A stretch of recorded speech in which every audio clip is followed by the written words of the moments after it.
यही राजकुमार भाइहरूले त कागज फाँस्या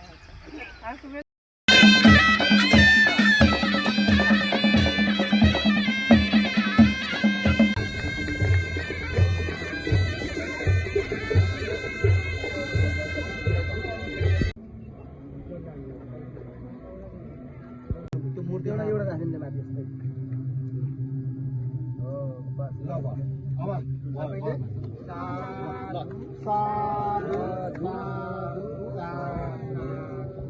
ल निकाल्नुहोस् त ल सबलाई होइन त्यो चाहिँ होस् मेरो फेरि बनाउँछ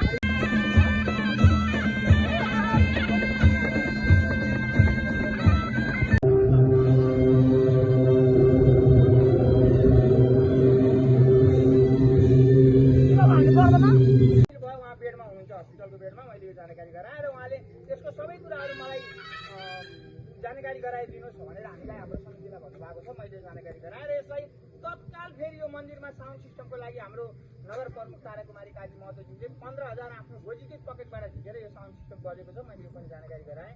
यो गत वर्ष 2082 सालको वैशाख 29 गते सुरुवात भयो। यस कार्यक्रमका बौद्ध गुम्बाका अध्यक्षज्यू आदरणीय मेयर साहब, यहाँ उपस्थित भद्र आदमी, बौद्ध गुम्बाहरू, गुरुजीहरू, यहाँ सम्पूर्ण आमा दाजुभाइ दिदीबहिनीलाई म 8 नम्बर कोडा अध्यक्षको तर्फबाट नमस्कार।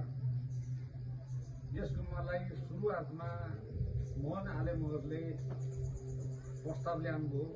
त्यो प्रस्ताव मात्रै नभइकन उहाँ एकदम लगनशील भएर ल्याउनुभयो। उहाँलाई धेरै धेरै धन्यवाद। र एउटा विदेशी नारी तानमारलाई हाम्रो कृष्ण भाइले धेरै लगनशीलता साथ उहाँलाई फोनले बोलाउनुभयो र उहाँले मूर्ति पनि प्रदान गर्नुभयो। र यसमा लगनशील पूर्व अध्यक्ष कृष्ण भाइको पनि धेरै योगदान भएको हुनाले म उहाँलाई पनि धेरै धेरै धन्यवाद।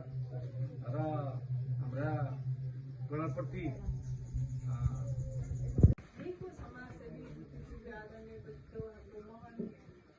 धेरै यसमा लागिराख्नु भएको छ। कृष्ण साहब लागिराख्नु भएको छ। हाम्रो केन्द्र भाइले सहयोग गर्नुभयो। हामी जनप्रतिनिधिको त हाम्रो बाध्यता हो, हाम्रो कर्तव्य पनि हो। हामीले गर्नु नै पर्छ। अब वडाको नजरमा परेको छ, नगरको नजर परेको छ, वडा कार्यालय भएको भने पनि, नगरपालिका भने पनि हाम्रो खुट्टा नै आउने ठाउँ भनेको नगरपालिका हो। हाम्रो एउटै संस्था हो। वडा कार्यालय, नगरपालिका जे भने पनि हामी पनि यो ठाउँलाई बनाउनुपर्छ भनेर लागिरहेको छौँ। र 8 नम्बरको गहना नै यही वैकुण्ठीय क्षेत्र नै हो। यदि यो क्षेत्रलाई हामीले बनाउन सक्यौँ भने यो सबै पनि विभिन्न ठाउँमा चिनिने छ। र अहिले माडी नगरपालिकाले हामीले एउटा पोर्टल तयार गरेका छौँ।